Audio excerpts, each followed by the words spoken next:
বৌমা, বেলা 10টা বাজে, তুমি এখনো ঘুম থেকে ওঠোনি? সেই ভোরবেলা থেকে উঠে এখনো মুখে কিছু দিইনি। সকালে টিফিনটা। মা, তুমি আমার জন্য বসে রয়েছো কেন? মা, কেন? তুমি আমার শাশুড়ি, তুমি যা বানাবা আমি খুশি মনে তাই খেয়ে নেব।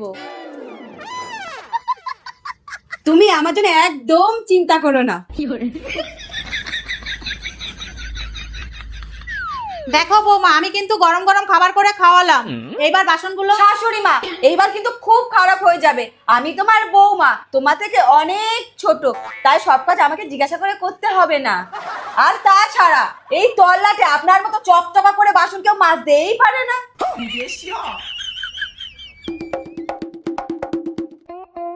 এই কাজটা তো বৌমাকেই করতে হবে।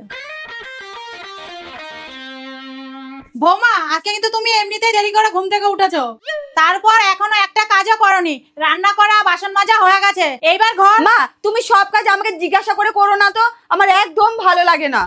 তুমি আমার থেকে অনেক বড়, নিজের ইচ্ছা মতো কাজ করো। আর তুমি যদি ঘর মোছো না, তাহলে ডেটো করা ঘরকেই পাথরের ঘর বলে মনে হয়। যাই হোক, তুমি ঘর মোছো, আমি একটু ঘুরে আসি। টাটা। হে ভগবান, আমি ও শাশুড়ি না, ও আমার শাশুড়ি।